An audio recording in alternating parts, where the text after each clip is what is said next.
You know, before this, I'd spent 20 years in academic neurosurgery. I thought I had a pretty good idea how the brain works and how it generates consciousness. I'd heard occasional near-death experience stories, and I was certain that there would be some brain explanation. Eben Alexander is a Harvard-trained neurosurgeon. He put his faith in logic, in rational thought. Then, in 2008, he spent 7 days in a coma. Now, he's a believer. As a neurosurgeon, has this experience changed your thinking about life? It has totally changed everything about my thinking. Most people have some idea of what happens when we die. If you do indeed believe in heaven, it usually involves white clouds, bright lights, mountain tops. Well, Dr. Alexander is a man of science and of medicine. Well, he says he's been to the other side, and now he's back to tell us what it was really like. What you saw, or what you felt, is God. Is that your definition? Yes. Were you a man of faith before this? Before my coma, I had no belief whatsoever in a personal loving God. Adopted as a baby, Eben grew up in a conventionally Christian family. If you had asked me before my coma, how much would a patient who was extremely sick and should have died from a severe case of bacterial meningitis, how much would they remember? I would have said nothing. They would not remember a single thing. That all changed when this life-saving surgeon suddenly found himself facing his own mortality. November 10, 2008. It didn't really start off as being very good, did it? No, it was basically like being struck by a freight train. Woke up at 4:30 in the morning, had severe back pain, like nothing I'd ever felt before. It was a very severe meningitis, and the CT scans showed that it coated my entire brain. There wasn't any part of my neocortex that was left unscathed. For 7 days, Dr. Alexander was in a coma.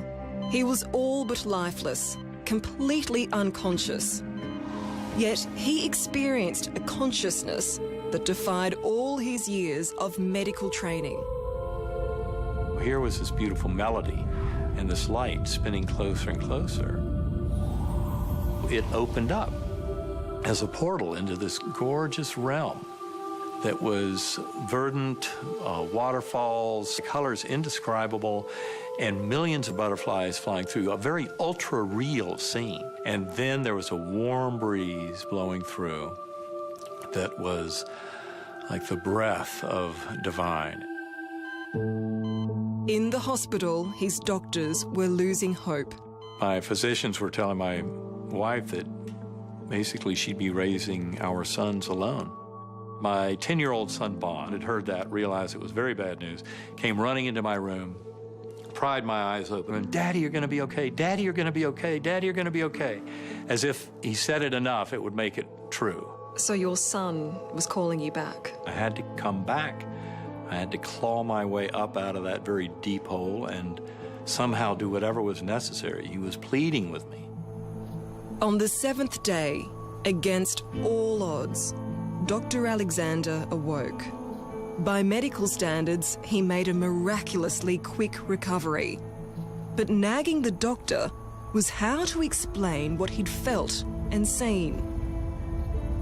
This infinite blackness that was filled with love, and yet also filled with this light from this brilliant orb that was with me, and the divine, loving, infinitely powerful consciousness of the deity that created it all. I mean, you realize how this sounds, though.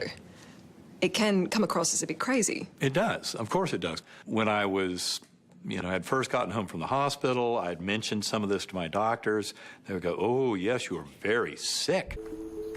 Was it just a fantasy before death? Was it your brain basically telling you you're about to die, and it's a nice way of shutting down all the systems and making it a pleasant way to exit? Well, it's very important to remember that I had a severe bacterial meningitis that had greatly damaged and destroyed my neocortex, the part of our brain that makes us human, the part that allows for any kind of conscious experience.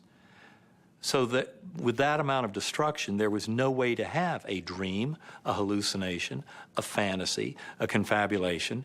Those things could not occur because that part of my brain was gone. It was one vivid image seen by Dr. Alexander that finally convinced him that what he'd experienced was real.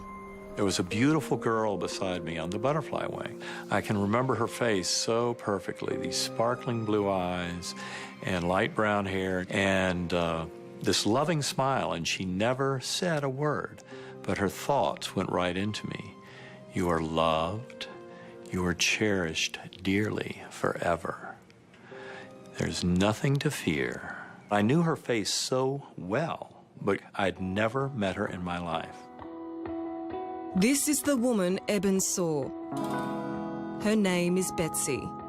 After Eben was adopted, his biological parents went on to have more children, including Betsy. She died in 1998. They never met, and it was only after his coma that the family sent him this photo. And it was the very same girl who had been on the butterfly wing. And her face in the picture was almost mocking me, like, do you finally get it? I saw things I couldn't understand, couldn't explain, and I figured someday there would be a brain-based scientific explanation.